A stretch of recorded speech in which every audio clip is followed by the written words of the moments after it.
Okay, so this is a master key video.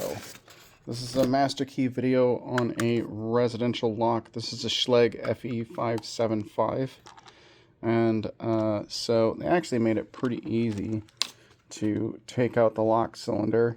In previous iterations, you had to remove this entire back plate. There's a bunch of like T20 star bit screws. You have to take off the backside and remove the lock. They give this nice little access port for it, which is kind of them, you know. Forethought towards rekeying even on a keypad lock is a good idea. So you take out the set screw and then the lock will just pop right up. This actually took me a minute. So you have a couple of different things going on here. You have a tailpiece, and the tailpiece has a set pin, and then you have to poke in the set pin and then rotate the tailpiece off of the pin like so. Goes from vertical, push to the side, pops right off. I love it, honestly. I wish they would, look at that design for some of their other locks. And there's a C-clip holding on the back. So I usually take one finger to one side of the C-clip and then push on the other side. It is all you have to do is get it a little bit, and then you can get a pick tool in there the rest of the way and pry out the C-clip. Okay, so now we have to take the lock out. And to do a master key setup, you're trying to get it set to two different keys. So this is the key that I have chosen. And you can see there's the code on it, 68844. And for this other particular lock, it is 54385. So I do a really quick, take the master key and write it down, 68844. And then 54385. So then you just kind of take the difference between each of them. And so 6 and 5 is 1, 8 and 4 is 4, 8 and 3 is 5, 4 and 8 is, well, -4 in this particular case. And then 4 and 5 is -1. So kind of get something that looks like that. Okay, so now you can take the key that the lock was for and then just turn it slightly and then put in your plug follower. Now the pins are already set for the key that came out of the lock, and most of those pins are going to remain unchanged. So then you take your master key and then you put it in, and you have to poke them down because the key actually kind of disrupts that. You can see the differences in between the sizes and where the other side is off. So this is poking up by that -1, this is poking up by that -4. And so you have to go over to your pinning kit. I guess I could show. Hang on. So on the Schlage table of the pinning kit, you can see that there's a master pin chart to the right. And your translation is, like you have 1, 4, 5, -4, -1. The minus is irrelevant in this case. So 1 doesn't actually have 1. But if you look at all the others, they're by 0.015 increments all the way down. So then a 1 would be, 0.015, which is this thin, tiny little guy right there. So there's the chart, and there's your pins. I'm gonna do my best to have this mounted and actually show the pins. So you start out in position 1 right there, which is a 1. So you get your 0.15. I like to use tweezers because these guys are super small. If you look, can't even really focus on it. It is very, very slim, and it goes into that slot right there.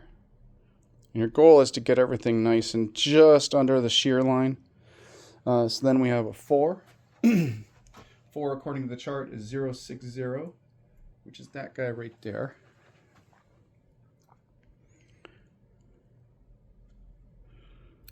Oop.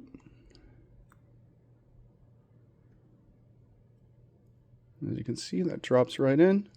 We have it nice and flush. And then the next one is 5. Goes in that big deep well right there. 5 is 075, which is all the way up there. And similarly, we'll drop in. And then be nice and flush. So this one, this is your negative, so you have a negative space here. And since we're dealing with Schlage standards and everything is pretty set, we can do, well, you do a lowest common denominator, so the lowest pin in between all of these, and then you take up the negative. So this was a 4, which is 0.225, which is this little guy.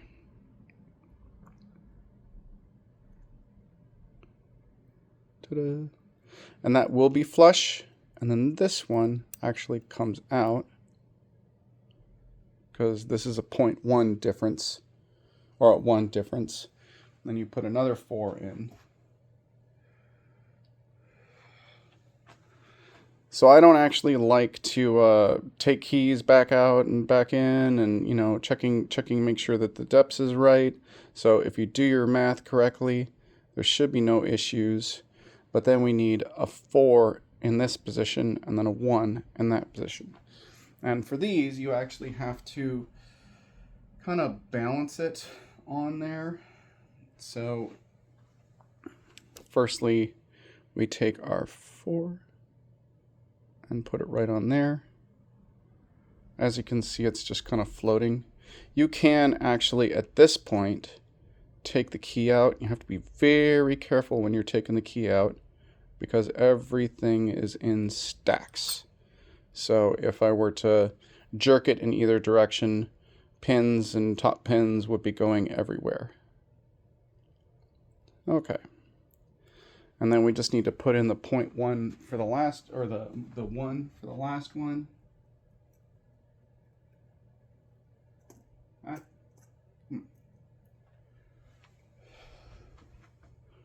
So everything is nice and recessed, and we can put that right in there. Fell and settled just fine. Usually I like to have a key in for the shear line when I'm putting the plug back in, but in this case we're going to leave the key out and then just slide everything back on. And then you turn the core until the pins click. And like I said, this is assuming we did everything correctly. And then we put our C-clip back on.